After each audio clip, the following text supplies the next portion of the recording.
Eh bien bonsoir à tous les amis, supporters, supportrices parisiens, parisiennes, supporters, supportrices Monaco, supporters, supportrices d'autres clubs, amoureux du football, bienvenue à vous les amis, je suis très heureux, très content de vous retrouver pour ce débrief à chaud de PSG Monaco, victoire 5-2 de l'AS Monaco. Petite question, attention, on joue pour 10 000 €, attention les amis.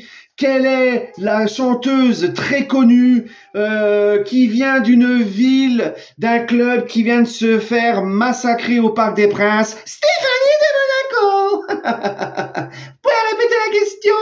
Ah, c'est magnifique, hein? Stéphanie de Monaco. Comme un ouragan qui est passé au parc, on s'est fait exploser. On en a pris 4, dont un d'Mbappé. On s'est vraiment fait humilier. Ah les amis, oui, je suis content. Victoire 5-2 du Paris Saint-Germain. Je suis très heureux. Je suis un supporter heureux ce soir. Alors, je chambre les monégasques. Ça, c'est pour Tarek, c'est pour Alex, mes amis. Mais cette équipe de monégasques, malgré le score, a quand même fait pas du tout un match honteux. Et on va y revenir. En tout cas, les amis, premier point de cette rencontre, bah, c'était les 50 ans au parc qui ont été fêtés. Donc, voilà, il fallait pas gâcher la fête. Il fallait pas gâcher la fête. Le club toujours présent, toujours là, qui mettent l'ambiance et le tifo super et tout. Bref, les gars, maintenant, ce match, je l'appréhendais. Vous avez vu mon avant-match. Ce match, il me faisait un peu peur dans le sens où Monaco, c'était le 3e de Ligue 1. Ils sont pas mal depuis le début de la saison et je pense qu'ils vont vite relancer la machine. Ils vont longtemps, ils vont rester bien placés, je pense. Et Monaco, les gars, je m'en méfiais beaucoup, surtout un vendredi juste après la trêve internationale où on n'a quasiment pas le temps de préparer le match. Mais c'était pareil pour Monaco, 17 internationaux pour Monaco. Ils n'ont eu qu'un entraînement hier depuis le retour de la trêve. Donc voilà, mais j'appréhendais un petit peu, tu vois, les mecs contre Nice, tu vois, un peu en dehors, un peu en dedans. Mais non, on a réussi ce match 5-2. Et les gars, le Paris Saint-Germain, depuis la contre-performance, c'est notre dernière contre-performance en Ligue 1, c'est le 0-0 à Clermont. Depuis, on a enchaîné 6 victoires en Ligue 1 et on a battu Milan 3-0 au Parc. Malgré la défaite aussi à Milan 2-1. Mais mis à part, donc depuis ce dernier match à Clermont, 0-0, le Paris Saint-Germain, les gars, en Ligue 1, a marqué à chaque fois 3 buts. Même le match contre Milan, 3-0 au Parc. Mis à part le match à Milan en Ligue des Champions, depuis le 0-0 à Clermont, le PSG, c'est minimum, c'est 3 buts à chaque match. Là, ce soir, on en met carrément 5. C'est dire comme le PSG, eh ben, offensivement, ça a de la gueule. Offensivement, c'est costaud. Et on a été ce soir plus chirurgical que l'AS Monaco. Parce que si tu fais le compte, Monaco a eu quand même pas mal d'occasions. Je ne pense pas que Monaco ait eu beaucoup moins d'occasions que tout. Faudrait voir, j'ai pas les chiffres sous les yeux, mais bon, voilà. On a été plus chirurgical et... Bref, très content, très content. Ramos a marqué, ça m'a fait plaisir. Kolo Muani a marqué, ça m'a fait plaisir. Dembélé, c'est enfin dépucelé de la saison avec le PSG. Il a marqué le frérot Dembouz. Vitinha, hein, c'est pas la première fois cette saison qu'il marque. Et encore une fois, c'est la nouveauté du PSG cette année. On a des milieux de terrain enfin qui frappent au but et souvent ça fait mouche. Voilà, Vitinha, Zahir Emery, ça fait plaisir. Même Fabien Ruiz, une fois, je crois qu'il avait marqué comme ça. Bref, les gars, une belle soirée. Une belle soirée. On prend 6 points d'avance sur Monaco. Donc c'est important quand on sait, comme je vous l'ai dit tout à l'heure, ce que Monaco propose depuis le début de la saison, et je pense qu'ils vont relancer la machine et qu'ils vont nous embêter longtemps. Donc c'est important d'être à 6 points, surtout que Monaco n'a pas de Coupe d'Europe à jouer. Ils ont que le championnat sur lequel être concentrés. C'est pour ça, je pense que Monaco, ils vont continuer quand même à laisser la barre haute. Voilà. En tout cas, ça fait vraiment plaisir, les amis. Et je suis très content pour Ramos. Ramos, qui est un vrai renard des surfaces, a marqué. Ça va lui faire du bien. Il avait marqué que contre Marseille le doublé. Ça prouve aussi à quel point le PSG est toujours très fort au Parc, vraiment. Maintenant, les gars, je voudrais parler d'un joueur. Ce joueur, c'est Ousmane Dembélé.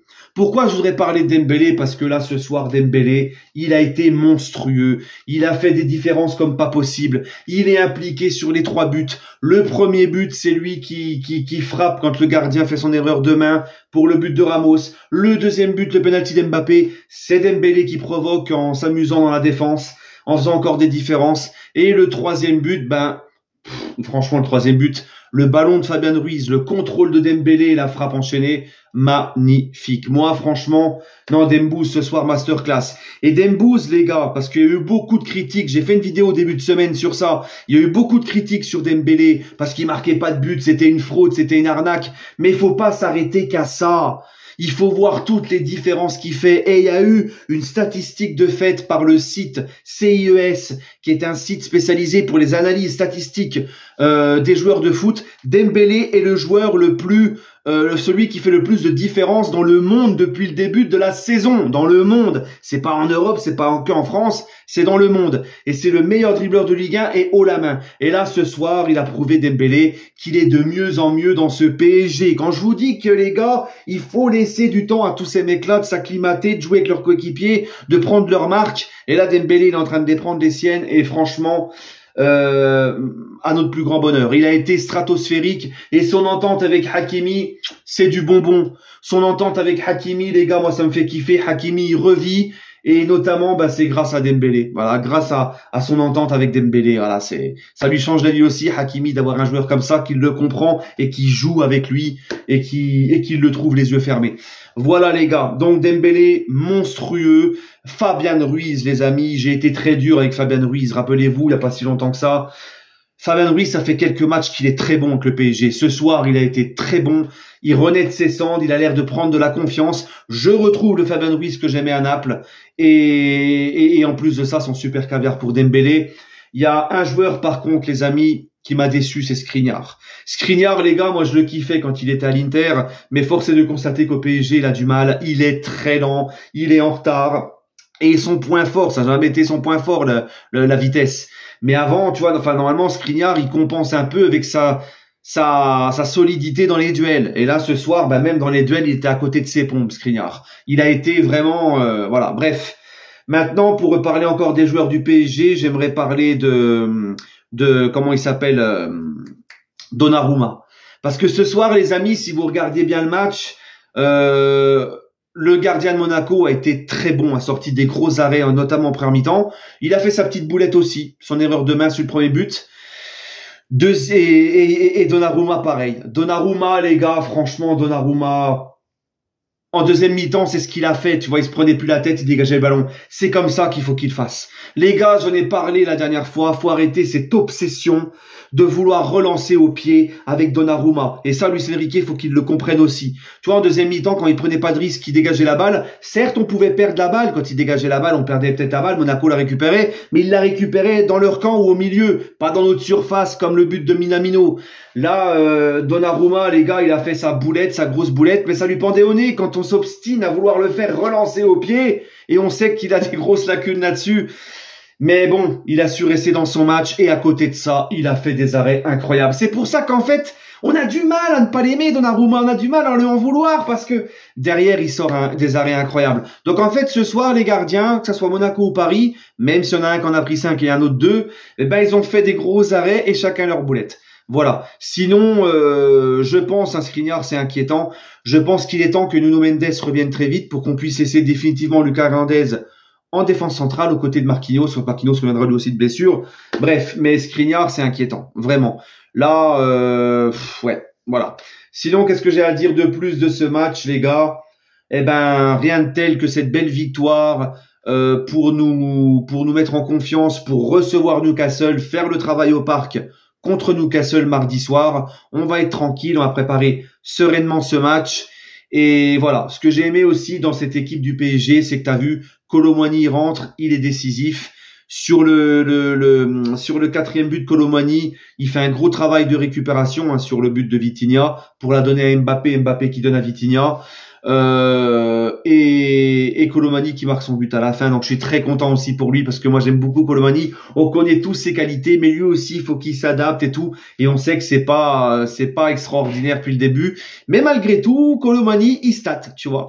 Bref, ensuite, voilà, donc ce que j'ai aimé, c'est que même les remplaçants, même Soler a fait une bonne rentrée, même Barcola, t'as vu, il est là, il défend, il court. Kolo Muani, je l'ai vu, moi, perdre un ballon et revenir jusque dans la défense parisienne pour essayer de rattraper la perte de balle. Voilà, tout le monde court, les mecs se sont donnés, tout le monde mouille le maillot. et même les remplaçants, ils arrivent, ils rentrent, ils sont concernés et des fois ils sont même décisifs. Donc non, franchement, je suis très content ce soir. Bref, les amis, maintenant place à un match contre Newcastle et on se retrouvera pour l'avant-match de PSG Newcastle lundi, les amis. Allez, prenez soin de vous et donnez-moi votre ressenti en commentaire de ce match. Prenez soin de vous et allez Paris.